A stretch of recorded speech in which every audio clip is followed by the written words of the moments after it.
Hello everyone, कैसे हैं आप लोग। उम्मीद है आप लोग खैरियत से होंगे। हमारा अगला स्पेशल सवाल है जेईई मेन 2024 से। सवाल है क्वाड्रेटिक इक्वेशन के चैप्टर से। बहुत ही आसान सवाल है। आइए इसे आसान तरीके से हल करते हैं। देखो सवाल क्या कह रहा है। कहा जा रहा है कि if alpha and beta be the roots of the equation x square plus 2√2x minus 1 is equal to 0, the quadratic equation whose roots are alpha का पावर 4 प्लस बीटा का पावर 4 एंड 1/10 into अल्फा का power 6 plus beta का power 6 is option A, option B, option C, option D. क्या आपको सवाल समझ में आ गया? नहीं आया तो चिंता की बात नहीं है, मैं आपको समझाता हूँ। सवाल सिंपली कह रहा है कि इस क्वाड्रेटिक इक्वेशन का दो रूट है, एक अल्फा है, दूसरा बीटा है। फिर पूछा जा रहा है कि वो क्वाड्रेटिक इक्वेशन क्या होगा जिसका एक रूट अल्फा का पावर 4 प्लस बीटा का पावर 4 हो और दूसरा रूट 1/10 इंटू अल्फा का पावर 6 प्लस बीटा का पावर 6 हो। समझ में आई बात? ठीक है, तो कैसे सॉल्व करेंगे हम इस क्वेश्चन को? तो देखो, हमें निकालना पड़ेगा अल्फा का पावर 4 प्लस बीटा का पावर 4 की वैल्यू और 1/10 इंटू अल्फा का पावर 6 प्लस बीटा का पावर 6 की वैल्यू। क्लियर है ना? तो अब कैसे निकालेंगे, आ जाओ। तो जो इक्वेशन दिया गया है पहले उसे हम लिख लेते हैं। तो गिवन इक्वेशन इज, इक्वेशन जो दिया गया है वो है हमारे पास x square plus 2√2x minus 1 is equal to 0। अब इसे इक्वेशन 1 बोल दिया जाए। इस इक्वेशन का दो रूट है, एक अल्फा और दूसरा बीटा। तो अल्फा प्लस बीटा कितना हो जाएगा? -2√2 हो जाएगा। और अल्फा इंटू बीटा कितना हो जाएगा? -1 हो जाएगा। क्लियर है ना? ये कैसे हुआ? ये ऐसे हुआ कि कोई क्वाड्रेटिक इक्वेशन अगर ax² plus bx plus c बराबर 0 हो, इसका एक रूट अल्फा और दूसरा रूट बीटा हो, तब अल्फा प्लस बीटा कितना होता है? -b/a और अल्फा इंटू बीटा कितना होता है? c/a, है ना? इन्हीं दोनों फॉर्मूले से यहाँ पर लिखा गया। क्लियर है ना? अब ध्यान से देखो। अब एक चीज़ देखना भाई, अगर हम alpha square plus beta square की वैल्यू निकालेंगे तो कितना निकलेगा? ये निकलेगा अल्फा प्लस बीटा का होल स्क्वायर -2 अल्फा बीटा, ये नहीं निकलेगा? अब ध्यान से देखो इधर, यहाँ से पता चलेगा कि alpha square plus beta square बराबर निकलेगा अल्फा प्लस बीटा कितना है हमारा? -2√2। तो ये -2√2 का होल स्क्वायर -2 इंटू ये कितना है? -1। क्लियर है? अब ध्यान से देखोगे तो ये कितना निकलेगा भाई? -2 का स्क्वायर होता है 4 और ये √2 का स्क्वायर होता है 2, तो 4 इंटू 2 8 और इधर माइनस माइनस +2, तो 8 + 2 मतलब 10। तो alpha square plus beta square actually में आ जाएगा 10। ठीक है, हमें तो अल्फा का पावर 4 प्लस बीटा का पावर 4 चाहिए, तो हम दोनों तरफ स्क्वायरिंग कर देंगे। तो यहाँ से क्या निकलेगा? Alpha square plus beta square का होल स्क्वायर बराबर 100 का स्क्वायर हो जाएगा 100।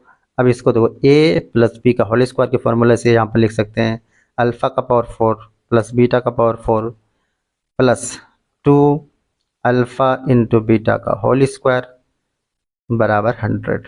क्लियर है? अब देखो भाई, अल्फा का पावर 4 प्लस बीटा का power 4 plus 2 alpha into beta कितना है? -1 है, तो -1 का स्क्वायर तो 1 ही होगा, है ना? तो यहाँ पर 2 हो जाएगा बराबर 100 हो जाएगा। अब ध्यान से देखना, तो यहाँ से क्या पता चला कि अल्फा का पावर 4 प्लस बीटा का पावर 4 बराबर आया 100 - 2 यानी 98। ठीक है, तो अल्फा का पावर 4 प्लस बीटा का पावर 4 पता चल गया। अब हमें क्या निकालना है?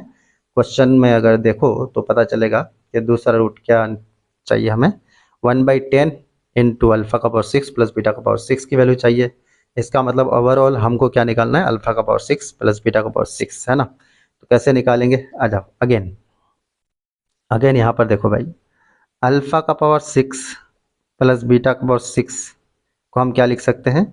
अल्फा क्यूब का, देखो, अल्फा स्क्वायर का whole cube plus beta square का होल क्यूब, ऐसा लिख सकते हैं।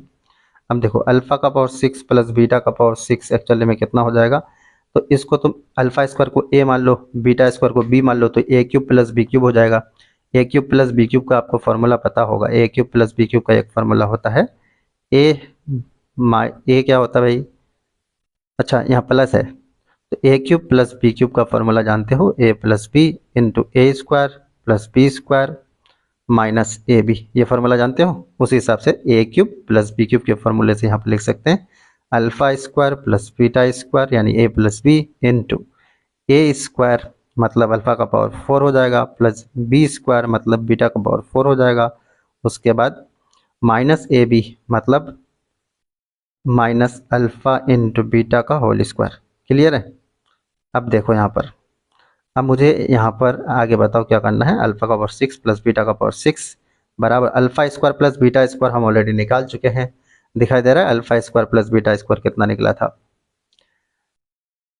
एक्चुअली में 10 निकला था, तो ये हो जाएगा 10। और इधर देखो अल्फ़ा का पावर 4 प्लस बीटा का पावर 4 की वैल्यू ऑलरेडी हम लोग निकाल चुके हैं 98 माइनस अल्फ़ा इंटू बीटा कितना है हमारे पास -1, तो यहाँ -1 रखेंगे तो यहाँ -1 हो जाएगा। अब ध्यान से देखना, तो तुमको क्या मिलेगा? अल्फ़ा का पावर 6 प्लस बीटा का पावर 6 बराबर मिलेगा 10 इंटू ये मिलेगा 97। अब देखो 1/10 इंटू अल्फ़ा का पावर 6 प्लस बीटा का पावर 6 बराबर कितना मिल जाएगा? एक्चुअली में 97। ठीक है ना? तो हमें क्या करना है, वो क्वाड्रेटिक इक्वेशन बताना है जिसका एक रूट अल्फ़ा का पावर 4 प्लस बीटा का पावर 4 यानी कि 98 हो जाए, है ना? और दूसरा रूट क्या हो जाए? 1/10 इंटू अल्फ़ा का पावर 6 प्लस बीटा का पावर 6 यानी कि 97 हो जाए। समझ में आई बात?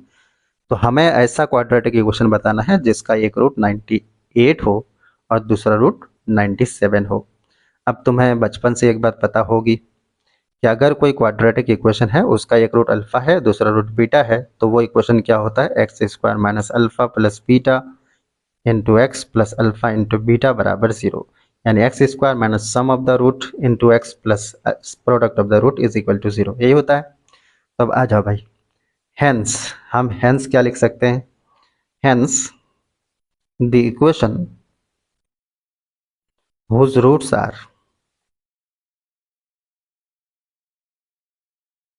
98 एंड 97 इज क्या हो जाएगा भाई? तो आप एक बार बताना, एक्स स्क्वायर माइनस ये क्या हो जाएगा 98 plus 97 into x plus 98 into 97 is equal to 0, यही ना? X square minus 98 plus 97 into x plus 98 into 97 is equal to 0। Clear है? अब इसको थोड़ा सिंप्लीफाई करके लिखेंगे तो खूबसूरत हो जाएगा। एक्स स्क्वायर माइनस ये हो जाएगा 195x और प्लस ये हो जाएगा तुम्हारा, इन दोनों को अगर मल्टीप्लाई करेंगे तो एक्चुअली में कितना हो जाएगा? ये 9506 हो जाएगा। क्लियर है? बराबर 0 हो गया। तो ये आपका आंसर हो गया। समझ में आई बात? बहुत आसान क्वेश्चन था, मैंने इतना लंबा खींच लिया, हालांकि ये इतना लंबा के लायक है नहीं, लेकिन आपको समझ में आए इसलिए मैं थोड़ा लंबा कर दिया, अदरवाइज ये बहुत शॉर्ट क्वेश्चन है। ठीक है? तो अब किस ऑप्शन में टिक लगाएंगे? तब खुश होकर के ऑप्शन सी में टिक लगा सकते हैं। यही आपका आंसर हो गया। Thank you very much, by the way, good bye.